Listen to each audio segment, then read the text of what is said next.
여러분 18장에서는 그 네트워크 프로그래밍에 대해서 말씀을 드리겠습니다. 여러분들이 1학년이 좀 많긴 하죠. 그래서 아니면 데이터 통신을 좀 배우면 여기 이제 이 내용의 전반적인 부분은 다 이해를 할 텐데, 그 데이터 통신을 못 배우면 기본적인 그 OSI 레이어, 특히 이제 요거는 이제 인터넷과 관련된 그 OSI 4계층이죠. 물리계층까지 하면 이제 5계층인데, 어쨌든 그 인터넷이 있어서 여러분들이 뭐 예를 들면 카톡을 하든지 그 다음에 뭐 문자를 보내든지 뭐 이렇게 하는 거죠. 그래서 이제 보통 우리가 네트워크 통신하게 되면 이제 채팅 프로그램을 많이 좀 연습을 합니다. 그래서 자바에서 그걸 어떻게 하는지 이제 그 여전히 그 마찬가지지만 동일하지만 우리가 그 자바에서 요 클래스가 다 이제 선언이 돼 있어요. 그 포트와 소켓 연결을 위한 상호 이제 그 보내는 측과 받는 측, 그게 이제 반대편에서는 받는 측과 보내는 측, 어쨌든 송신과 수신을 하기 위한 그 여러분들이 이제 어떤 통로 뭐 이런 거가 있어야 된다라고 여러분들 인식을 할 수 있겠죠.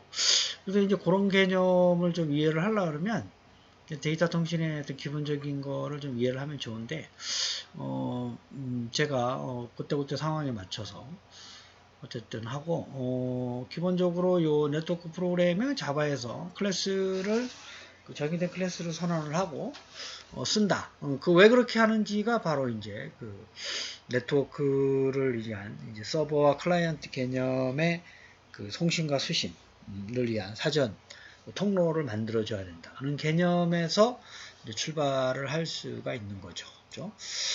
그래서 이제 먼저 그 서버와 클라이언트 개념을 좀 알아야 돼요. 그러니까 서버라고 하는 거는 그 말 그대로 서비스를 하는 사람이죠. 그렇죠? 그 클라이언트는 손님이라고 생각합니다. 그러니까 여러분들이 우리 대학의 홈페이지를 그 접속을 여러 명이 할 수가 있잖아요. 그 홈페이지를 제공하는 컴퓨터가 서버고, 접속하는 사람이 이제 그 컴퓨터, 그게 이제 스마트폰이 됐든 아니면 노트북이 됐든 뭐 데스크탑이 됐든 노트패드가 됐든 이제 그런 것들 우리가 클라이언트라고 하죠. 저희 홈페이지 들어오는 게 정보를 이제 알기 위해서, 그렇죠? 그 다음에 어떤 카톡에 연결해서 다른 사람과 채팅하기 위한 거, 이것도 이제 여러분들이 클라이언트고, 카톡 그 다음 회사가 있는 카톡 서버가 있겠죠. 그렇죠? 이런 것들 우리가 서버와 클라이언트라고 합니다. 요게 인터넷이 있어야 데이터를 주고받을 수가 있는 거죠. 그래서 그 인터넷에 컴퓨터를 구분하는 거는 여러분들이 전화번호처럼 IP 주소라는 게 있다는 거 알고 있죠?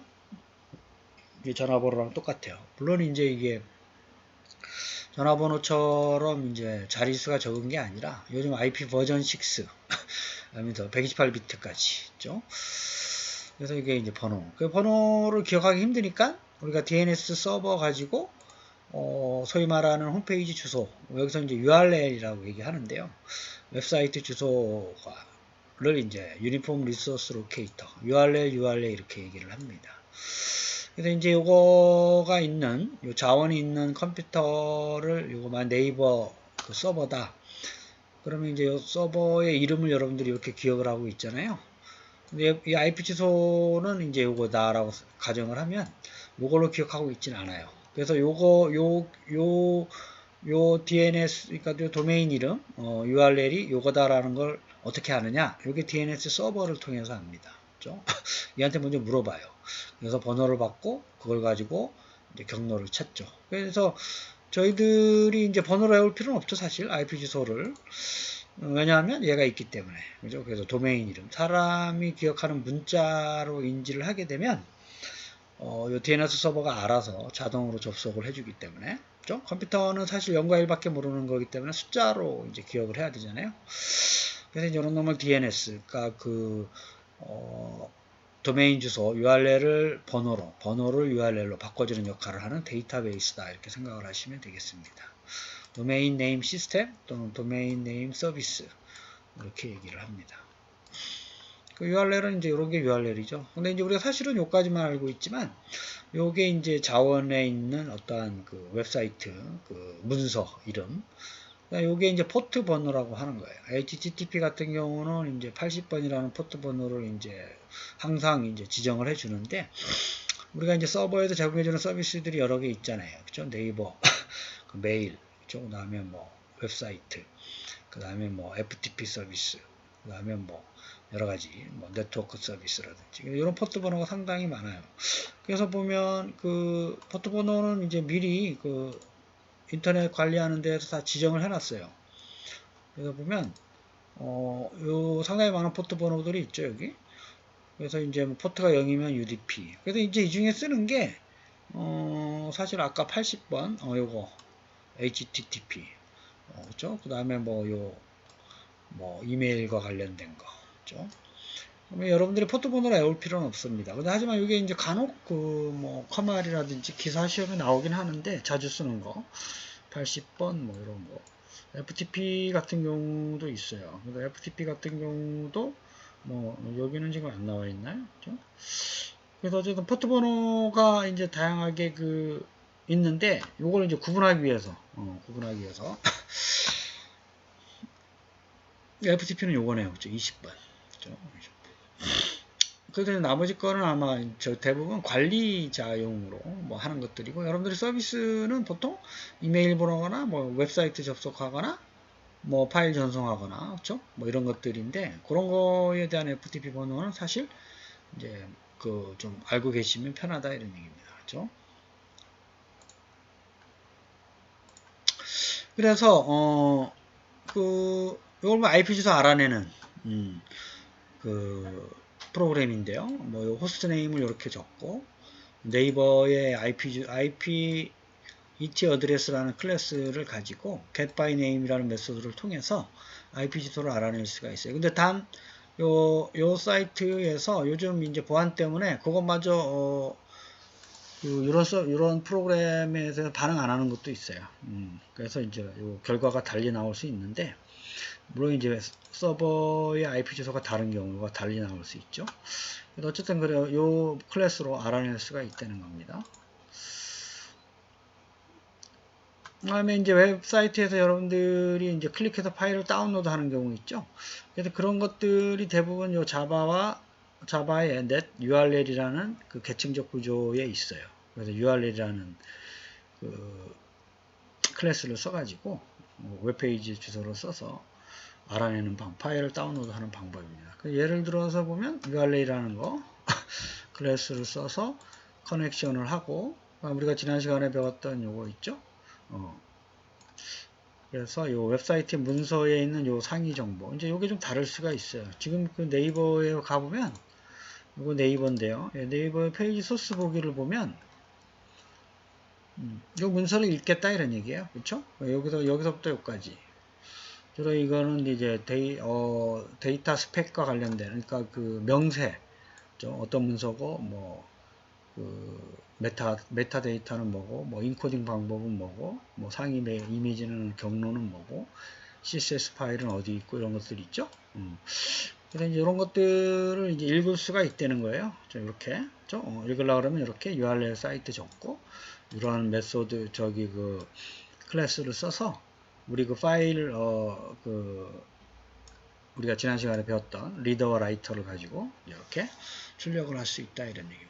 이게 파일 다운로드죠. 또 HTML 파일을. 자, 우리가 포트는 말씀드렸다시피 이제 그 송신과 수신 측에 이제 1, 2, 3, 4, 5, 6은 아니고 서비스마다 달라요. HTTP는 80번, FTP는 20번 뭐 이렇게. 그래서 포트를 열어주고 그 다음에 포트를 연결하기 위해서 소켓을 연결합니다. 그런 걸 설명하려고 하니까 이게 이제 요 프로토콜이라는 게 소프트웨어인데요. 우리가 이제 그 데이터 통신, 컴퓨터 통신, 뭐 네트워크 통신 이런 모든 것들이 송신과 수신 측에 상호 접속을 하기 위해서 그 데이터를 주고받기 위해서 반드시 OSI 7 레이어의 약속에 따라서 그게 이제 그 ISO 기관에서 사전에 정의해 놓은 이제 프로토콜 소프트웨어예요. 그거를 이제 설치가 돼 있어야지만 데이터 통신을 할 수가 있고, 특히 인터넷에서는 그 7 레이어를 이제 4개, 데이터 링크와 물리 계층을 하나로 합쳐요, 보통. 그렇죠? 그래서 응용 계층, 이게 이제 여러분들 HTTP 뭐 이렇게 이메일 이런 서비스, 그 다음에 이제 연결하는 거, 그다음 네트워크 이제 요거는 이제 연결의 어떤 신뢰성, 요거는 실제적으로 어떻게 그 경로를 지정해 가느냐. 그다음에 이거 물리적인 맥 어드레스라 그래서 뭐 연결하고, 요거는 이제 여러분들 이제 정기적 신호로 보내는 이걸 얘기하는 거고, 그래서 우리가 이제 인터넷 프로토콜을 TCP/IP라고 얘기하는 게 요것 때문에 그래요. TCP/IP 프로토콜, 그렇죠? 상위 서비스는 여러분 텔넷, HTTP, FTP, 뭐 SMTP, POP3, 뭐 이메일 이런 것들을 얘기합니다. 그래서 어쨌든 약속이에요, 약속. 그래서 뭐 요 이제 컴퓨터를 사면 기본적으로 이런 프로토콜이 자동으로 설치가 돼서 와요. 데이터 통신을 위해서. TCP라고 하는 거는 요 응용 프로그램 밑에 있는 건데요. 그래서 이제 경로를 이제 그 잡아주고 신뢰성 있는 데이터를 연결을 해주고 이 패킷 번호로 순서대로 가면서, 요거는 TCP는 이제 뭐 데이터의 길이에 그 특별한 어떤 그 크기의 제한은 없는 걸 얘기하고 UDP라고 하는 거는 UDP 서비스는 이렇게 동일한 크기로 나눠서 보내는 겁니다. 받는 측에서 이 번호를 순서대로 조합을 해서 그 데이터를 인지를 하는 건데, 이런 나눠져 있는 데이터를 우리가 패킷이라고 그래요. 패킷. 물론 이 안에는 이제 0과 1, 바이트, 비트 단위로 이렇게 돼 있고, 뭐 이렇게 뭐 목적지 주소, 송신 주소, 그다음에 뭐 페러티 비트, 에라 코드 뭐 이런 거 다 합쳐가지고 이렇게 다 보냅니다. 근데 UDP의 단점은 이제 이게 순서대로 가다가 순서가 뒤바뀌면 이게 이제 그 날아가 버려요. 근데 TCP는 이게 다시 보내라고 하는 기능이 있습니다. 그래서 이제 다시 받고 뭐 그런 거가 있는데, 여러분들 아마 데이터 통신 시간에 보다 더 자세하게 배울 수가 있을 거예요. 그렇죠? 그래서 어쨌든 이게 UDP를 배우는 일은 우리는 이제 요 TCP와 UDP의 프로토콜을 가지고 그 채팅 프로그램에서 쓰는 거기 때문에, 그래서 기본적으로 송신과 수신, 즉 클라이언트 서버의 통신을 가능하기 위해선 이 포트 번호를 알아야 되고요. 포트의 소켓이라는 그 클래스를 정의를 해서 이렇게 소켓이라고 하는 게 이런 거죠. 연결. 먼저 연결하고 데이터그램을 이렇게 보내고 받고 하는 기능입니다. 물론 이제 IP 주소를 알아야 되겠죠. 이게 이제 요 사이트, NIST 미국에 있는 사이트인데요.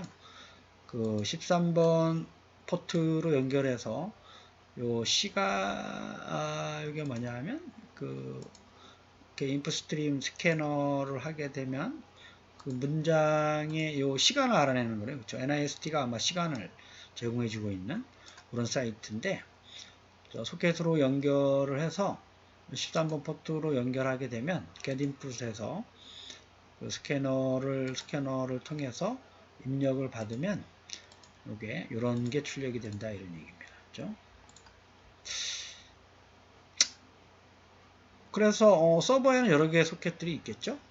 포트 번호별로. 근데 그 절차는 보면 클라이언트에서 그 요청을 하게 되면 서버에서 소켓이 생기고, 물론 이제 클라이언트에서 소켓이 이제 만들어지면서 그걸 연결을 하고, 그 다음에 이제 인풋 아웃풋 스트림으로 데이터를 주고받고 리드라이트를 하면서 또 데이터를 보내고 받고 그 다음에 accept 메소드를 써서 송신 수신 측에서 데이터를 주고받는 그런 순서가 있는데, 그 과정이 여기에 있죠. 여기 클라이언트에서 서버, 물론 여기에서 이쪽으로 보내기도 하지만 여기서 이쪽으로 보내기도 하잖아요. 그래서 이제 어쨌든 둘 중에 하나는 서버인데, 순서가 이제 서버가 이제 항상 이제 전원이 켜져 있는 상태라야 되겠죠. 전원이 꺼져 있으면 안 되니까. 그래서 서버가 시작된다라는 말은 전원을 켠 상태에서 어떤 클라이언트가 연결 요청을 하게 되면 연결 요청을 하면서 얘가 소켓을 통해서 연결 요청을 하고, 그러면 얘가 소켓을 만들고, 그다음 데이터 보내고 받고, 끝난 다음에 클로즈. 여기서 이제 클로즈라는 메소드는 이제 설명 안 하고 있는데, 소켓을 다 썼으면 이제 그 풀어야 돼요. 그러니까 다 썼으면 이제 요거를 항상 열려 있는 상태, 이게 닫혀 있는 상태가 되면 안 되죠. 그래서 그 채팅이 끝나면 요거를 이제 클로즈 해줘야 돼요. 다른 또 그 클라이언트나 이런 것들이 들어올 수가 있기 때문에, 서비스를 요구할 수가 있기 때문에 항상 클로즈라는 그 메소드로 종료를 하게 돼 있습니다. 자, 그 순서를 아까 요 순서를 좀 이해를 하시고, 요 순서에 따라서 이제 그 이런 그 클래스들을 써요. 여러분들이 한번 해보는 게 좋아요. 서버 소켓, 다음에 소켓, 인풋 스트림, 아웃풋 스트림은 저희들이 앞에 그 파일에서 배웠죠.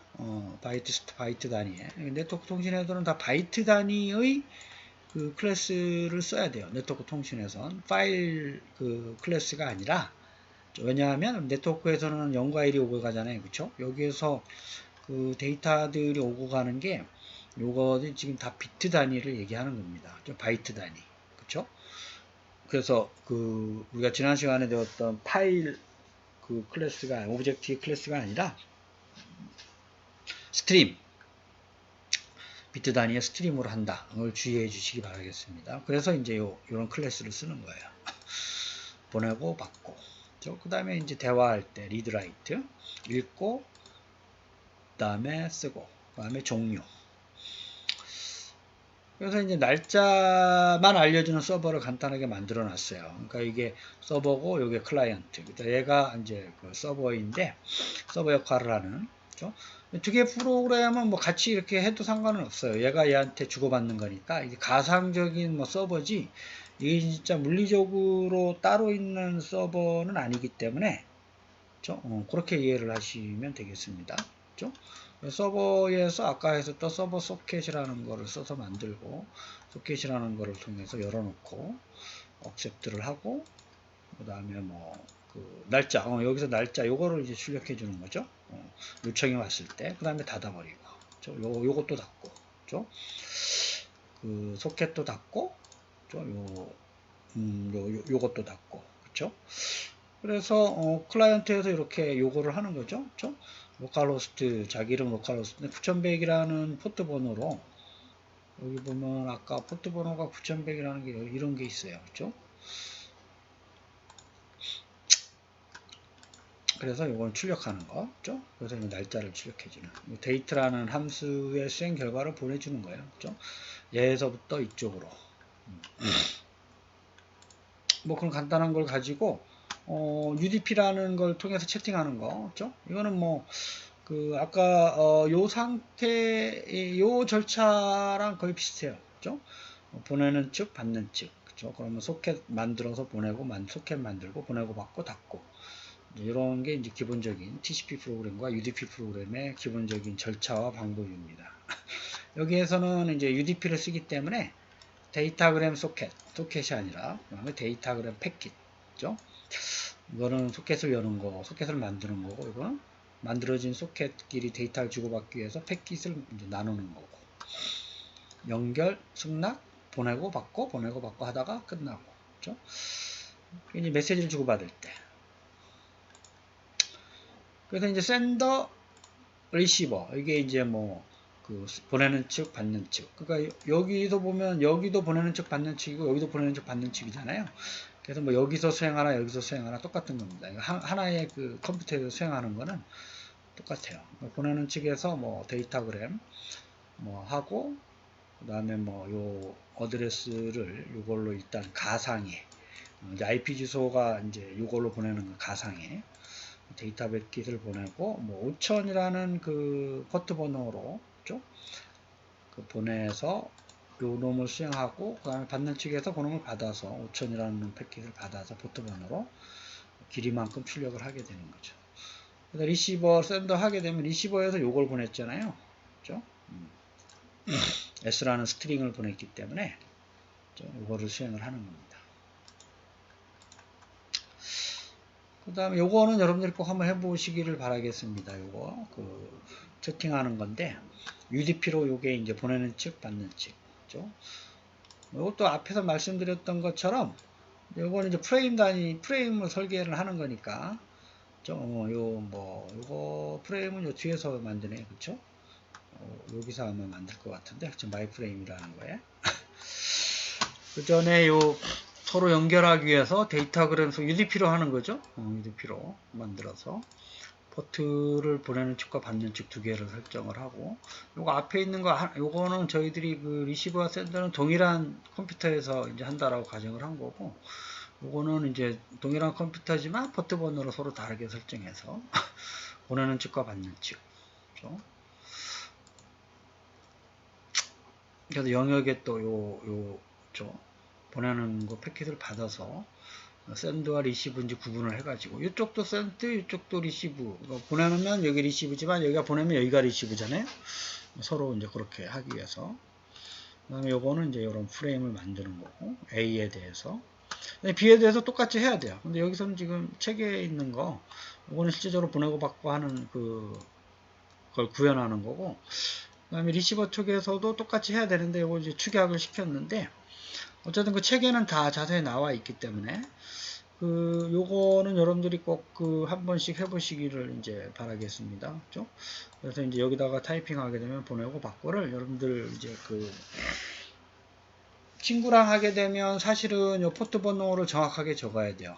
IP 주소도 정확하게 적어야 돼요. 요거는 가상의 이거는 로컬 주소라 그러는 거예요. 자기가 자기한테. 그러니까 자기가 보내는 사람, 자기가 받는 사람, 둘 다 역할을 하는 거죠. 물론 여기서는 포트 번호를 뭐 좀 달리 구분해서 5000번, 6000번이라고 해가지고 가상의 거예요. 가상의. 여기서는 지금 안 나와 있죠. 5000번, 6000번. 그러니까 가상의 포트 번호를 그냥 만든 거기 때문에 실제적으로 그 컴퓨터를 서로 다르게 설정하기 위해 친구 컴퓨터와 내 컴퓨터를 하기 위해선 정확하게 친구의 IP 주소와 포트 번호를 다르게 설정해야 돼요. 그렇죠? 거기에서 정의되어 있는 포트 번호를 적어서 테스트를 해야 됩니다. 이거는 자기가 자기한테 하는 거기 때문에 가상의 그거를 설정해서 할 수가 있습니다. 여러분 2교시 수업을 마치겠습니다.